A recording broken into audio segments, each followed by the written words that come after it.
United Kingdom, all distinguished dignitaries, RSS officials, invitees, and all my dear friends. I congratulate the Sustainability Foundation for organizing this conference on the agenda of clean energy and inviting me to share my perspective towards a sustainable society. We strongly believe that society should be livable, workable, and sustainable for all, with an important focus on ethics, ecology, and environment. I'm happy to know that the Sustainability Foundation has been established with a noble objective to mobilize people around the world about the challenges of global warming and climate change. I am happy to repeat the commitment made by our Prime Minister, Sri Narendra Modi ji, at the COP26 conference at Glasgow about the goals to reduce carbon emission. Here, IDEA has come up with the 5-point key agenda, which termed as Panchamrit. In this roadmap, India has set a target to raise the non-fossil energy capacity to 500 gigawatt by 2030. India will fulfill 50% of its energy requirement through renewable energy sources by 2030, which is way ahead of the set target. India will reduce total projected carbon emission by 1 million tons between now and the year 2030. Further, India will also reduce the carbon intensity of its economy by less than 45%. And a major commitment is made to achieve the target of net zero emissions or a carbon neutral country by year 2070. It is now high time for all stakeholders to be aligned with global climate goals, and industries must evolve themselves for the climate revolution. This will ultimately bring transformative change to the economy and the way we do business. Today, India consumes 30% of the world's fossil fuels need. Our energy demand is heavily import dependent, that is 85% of the crude oil, 53% for gas, and 24% for the coal.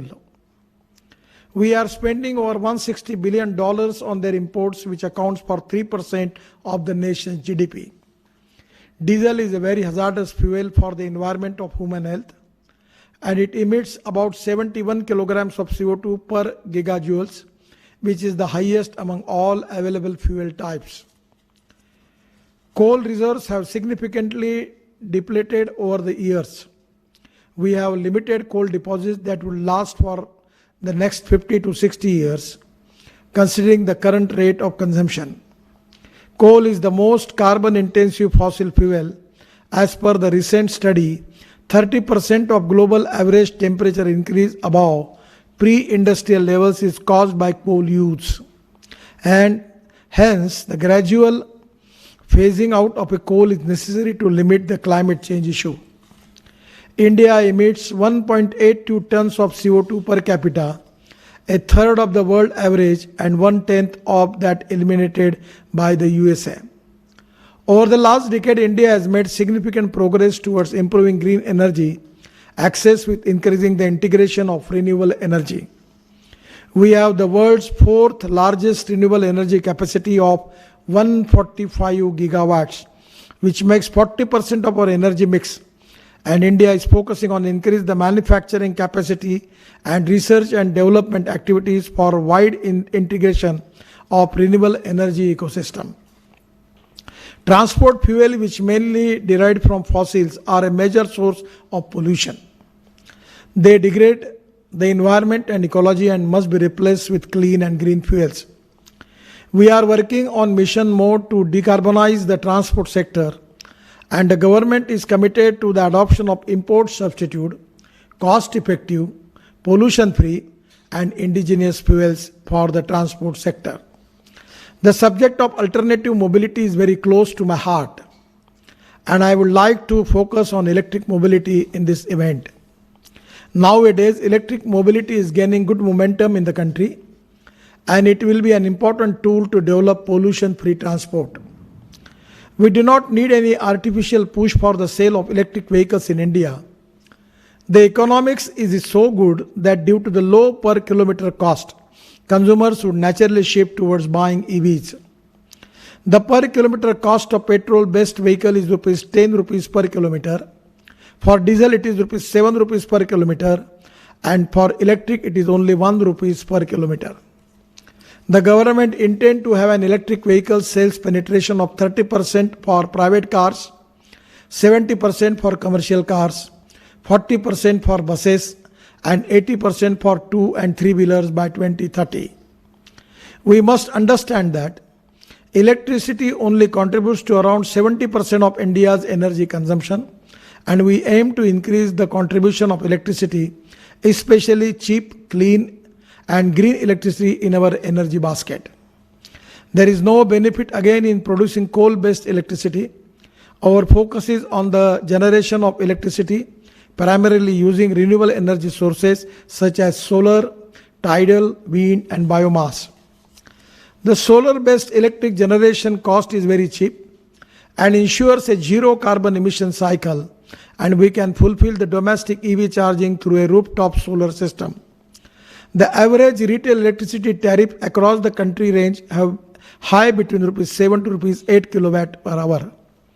The backup power with diesel generator sets also cost as high as rupees 20 per kilowatt hour, whereas the cost generation from solar is less than rupees 2 per kilowatt hour. The rooftop solar can solve the twin problem of high electricity cost and low grid reliability, and thereby saving cost and improving their competitiveness.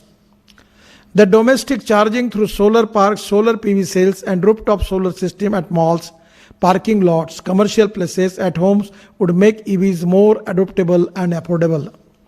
We can generate 81% of value of lithium-ion batteries in India. Further, I am personally pushing for research on alternative battery chemistries such as sodium-ion, zinc-ion, aluminum-ion batteries, which would further reduce the cost of EVs in India. Mass demand of electric vehicles, indigenous battery technology, and localization of EV parts will lead to the same capital cost in comparison to petrol and diesel versions today due to economic of scale. Central and state governments are promoting and supporting the EV ecosystem in the country through favorable policies, incentives, subsidies, tax exemptions, loan facilities on both supply and demand sides. About $8 million has been allocated for the domestic automobile and parts manufacturing industry through a production link incentive PLI scheme. The government has allotted $3 billion for the manufacturing of advanced battery cells. EVs are much simpler device from manufacturing point of view, which is why traditional auto manufacturers are going to have through competition from startups and new entrants in the field.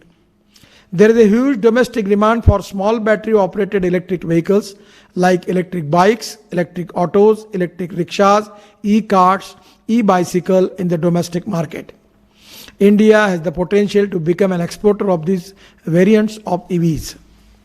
As per the recent report, electric two-wheeler and electric car sales in Indian country in the country witnessed a rise of 145% and 190% respectively compared to the during the pre-COVID period. This shows that the people now understand the benefit of EVs over petrol diesel run vehicles.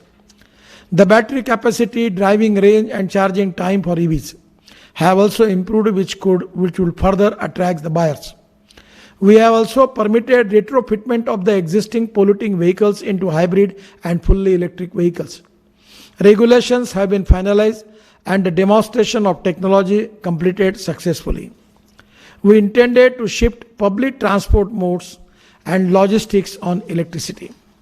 A potential pilot project is being planned to install an electric highway system on upcoming Delhi-Mumbai Expressway, which can electrify using abundant solar energy in the region. We also intended to use electric mobility as a last mile connectivity option using ropeway, funicular rails, and cable cars. In hilly regions, ropeway and cable car systems can be efficiently operated using hydropower. Recently, I have launched the first ever agriculture tractor run on bio-CNG and soon launching a tractor run on 100% electricity. The government has announced the National Hydrogen Mission to make India a hub for the production of export of green hydrogen. The green hydrogen is a zero carbon fuel and sustainable alternative to coal, oil and gas based energy sources, and it is fuel for the future. 70% of the green hydrogen production cost come from electricity cost. Hence, surplus electricity from renewable energy sources can improve the green hydrogen production economics. India has abundant land, a large coastline, and world-class clean energy project execution capabilities to become a global hub for green hydrogen and green hydrogen-derived products. With the development of low-cost electrolyzers and sustainable storage, transport, and dispensing mechanism, the cost of green hydrogen can come down below $1 per kg. Research is in full swing for hydrogen fuel cell technology, which can change the future of automotive industry in the world. Research performed by IIT Madras on hydrogen fuel cells is very interesting, where they are trying to generate energy from sea-based salt water and solar power. Municipal solid waste and sewage water can be potential source for green hydrogen in the cities. The research is underway to capture hydrogen from ethanol, biogas and biomethane.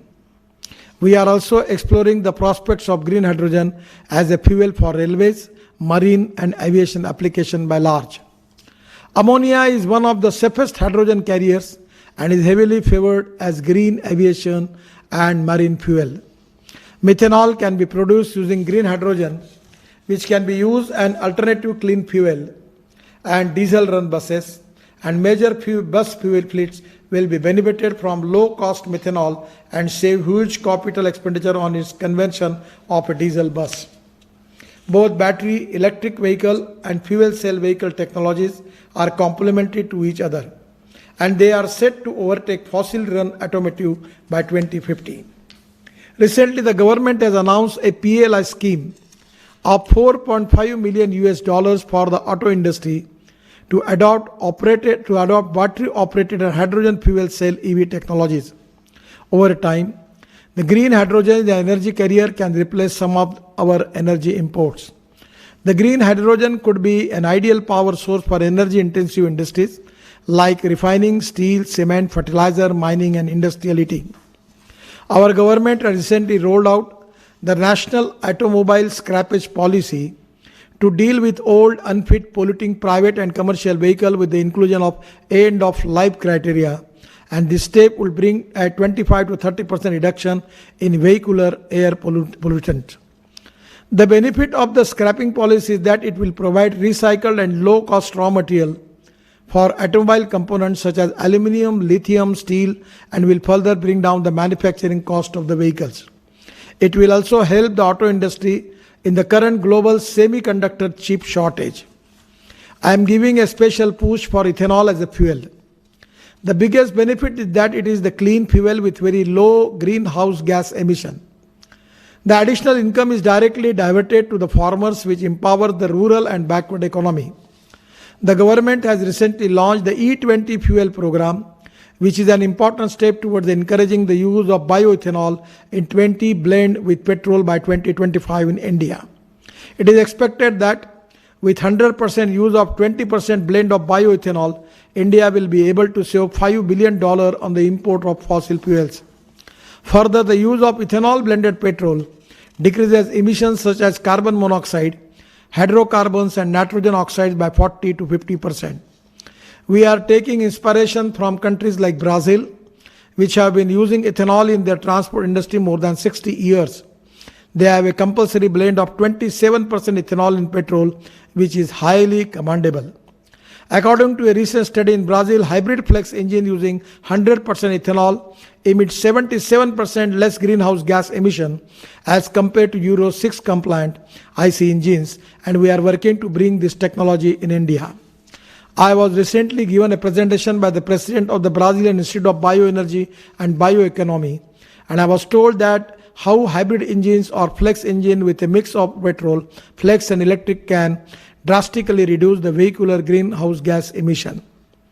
I am also have information about Brazil that they are using bioethanol 50% adding in aviation fuel. That can be also a great saving to Indian economy if we can implement this. We are in process and we will try to implement this. It is also going to reduce the pollution and our import bill. We are planning to introduce flex fuel vehicles soon, which allow the operation of the vehicles on 100% bioethanol or 100% petrol. And already the companies like Bajaj and TVS have manufactured two-wheeler bikes running on 100% bioethanol. The flex fuel engine technology is successfully incorporated in vehicle available in the countries like Brazil, Canada, and the USA. We can replace the IC engine at a nominal cost with a flex engine. Our Prime Minister has recently launched 300% ethanol pumps, and the Petroleum Ministry is now promoting the setting up a dispensing unit by private entities. We have allowed the production of ethanol from surplus and damaged food grains and as rice, corn, in addition to sugarcane juice, BAV and CAV molasses. This will give an additional income to our farmers. The bioethanol can also be sustainable fuel for aviation purpose. It can provide 80% saving on greenhouse gas emission and can be blended up to 50% with the conventional jet fuels without any modification. It has already been tested and approved by the Indian Air Force. The Brazilian Air Force has also used ethanol in their fighter jets. One more area where we are need to work to shift the construction equipment vehicle and diesel generators to alternate fuels such as ethanol and electric. The LNG is as a fuel for long run trucks and buses is economically viable. The cost of conversion to LNG compatible engine is rupees 10 lakh, which can be recovered within 295 days with a mileage of 5 km per kg.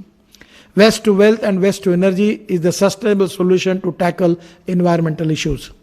We have converted 400 city buses in Nagpur to run on bio-CNG generated from municipal waste, and we have developed a technology to generate electric from sewage wastewater by which Nagpur municipal is getting a royalty of rupees 325 crore from the State Electricity Board. I am happy to mention here that my constituency Nagpur is the first city in India where almost all biofuels are commercially tested and adopted in the transport system. Today, the city has witnessed 100% ethanol buses, bio-CNG, LCNG, LNG, biodiesel run vehicles, and autos on LPG. We are committed to making India a self-reliant country in clean energy production and mass application. Our government is committed to all-inclusive development. A collective effort of all stakeholders would bring remarkable improvement in climate resilient development in the country.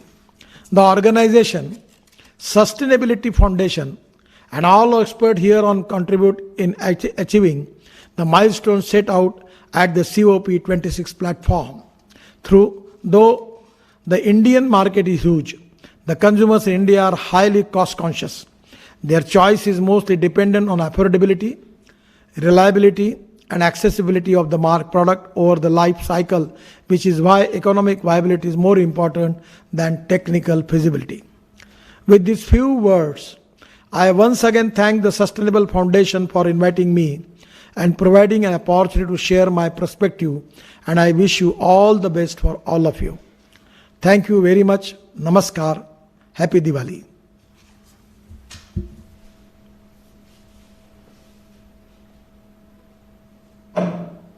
Thank you, Honorable Minister. Questions which audience have asked. One question is regarding the charging stations. So there are very few charging stations at the moment in India, and what as compared to petrol pumps, and as we are moving towards electric mobility, we need to also improve upon the charging infrastructure. So would you please like to comment, sir, on what are the plans for charging infrastructure? Actually, in National Highway now, this is the process has already started, that we are making 350 roadside amenities, petrol pump and other thing, where we are planning to make the availability for land for charging stations. In many market area, municipal parking places, in the malls, already there, the charging system are already there. And one of the important interesting thing that in Indian market, The bikes, scooters, bicycles, the cars, and four-wheelers, and even buses also, they have their own charger. At night, at the depot or the house, they can charge the vehicle. And presently, the range is started, it coming to 300 kilometer, 400 kilometer, and some of the vehicle, there is a range of 450 kilometer. So they can charge their vehicle, their bus, their auto rickshaw in their house also. That is also available. But we are in the process to making of lot of charging station everywhere on the roads and amenities in near the petrol pump. And government has already framed the policy where the petrol pump can start their charging stations, and already it is in the process. In due course of time, within 2 years, there will be availability of a lot of charging station in the country, and it will not be a big problem for electric vehicles. Thank you, sir. And another question is, India is a very cost-sensitive market, and electrical vehicle costs sometimes initial costs are very, very high. So do you think that there can be some policy framework brought in order to reduce the initial cost so that it becomes attractive to Indian population? Already GST is only 5% on the electric vehicle. As compared with petroleum vehicle, it is coming to 48%. The other important thing is already the government is giving special subsidy for e-vehicles. It is already there. And now day by day, every day, the cost is now in the process of every company is going to reduce their cost. And every time the cost of lithium battery is now availability of all the parts in the components in the India. Also, the cost of lithium and battery is also going to reduce. And for the reason that every day, if you can see the cost from before 6 months, the cost was very high. Now it is reduced. So I am confident within 1 year or maximum up to 2 years, the cost of petrol vehicle and e-vehicle will be same. And the cost of fuel compared with the petrol and electric, there is a huge margin is there. So 100% people will give their priority for e-vehicles. In my own city in Nagpur, I am using electric vehicle, electric SUV I have. And a lot of people are now using e-vehicles. E-bikes are also popular in the market. E-auto rickshaw are there, e-bikes are there. Then e-auto rickshaw, e-rickshaw is very popular in India. Out of 1 crore people, they were pulling mechanized driven, they are pulling their rickshaw by their legs. And it's very unfortunate and bad for Indian society. Now they are pulling to be mechanized driven e-rickshaw. And that is to be one of the successful experiment in the rural and every part of India that people are using e-cart and e-rickshaw, mechanized driven e-rickshaw. So the changes are already going on. And in due course of time, 100%, there is a great change in Indian scenario. So 100%, there is a huge market for that. And every day the cost is reducing. And I'm confident that as early as possible, it will come to equal to petrol vehicles. And government is supporting e-vehicles by all ways. Thank you, sir. And another question, if you would like to take on, is like there is a dependence on lithium batteries, and lithium we have to import. So are we also is India also thinking about alternative battery manufacturing technologies? Already we have a lot of people are doing on zinc ion, aluminum ion, lot of chemistry they are developing.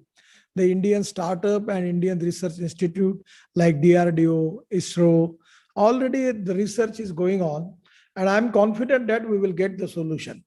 But as far as now the lithium ion battery, 81% of the batteries we are manufacturing in India.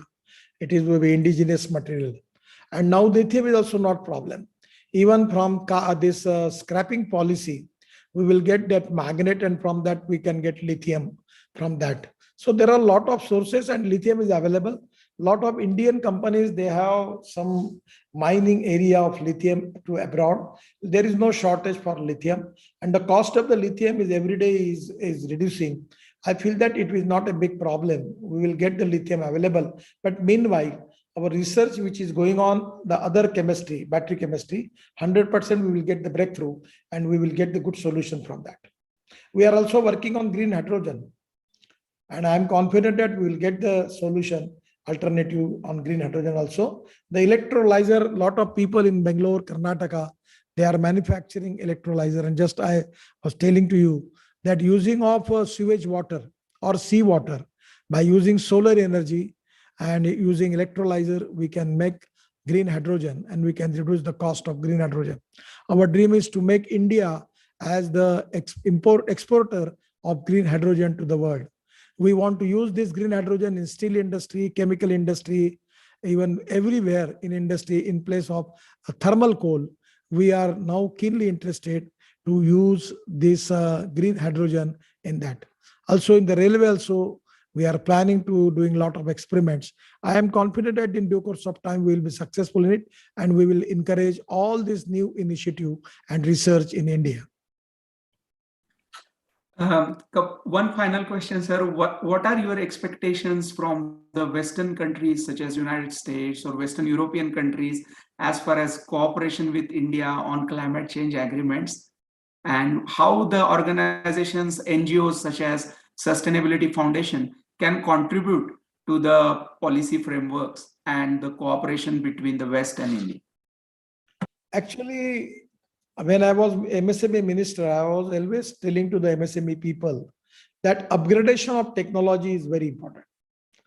The innovation, entrepreneurship, science, technology, research, skilled and successful practices, we name it as a knowledge, and conversion of knowledge into wealth is the future. So in Indian scenario, there are a lot of startup research organization, IITs, ISROs, DRDO, they are doing a lot of research. But my suggestion is, if you have any new innovative initiative in having some extraordinary research, then you can make the collaboration with Indian company also for green hydrogen, or even for automobile industry. Presently, our size is 7.5 lakh crores of our automobile industry size, out of which 3.5 lakh crore is export. But my dream is to make this industry within 5 years of 15 lakh crores. All international brands are present in India. Mercedes, BMW, all are here. Hyundai, Toyota, all are here. The idea is India is going to export automobile to the world from India, the e-vehicles. The two-wheeler manufacturers like Bajaj, TVS and Hero, they are exporting their 50% of two-wheeler production to the whole world.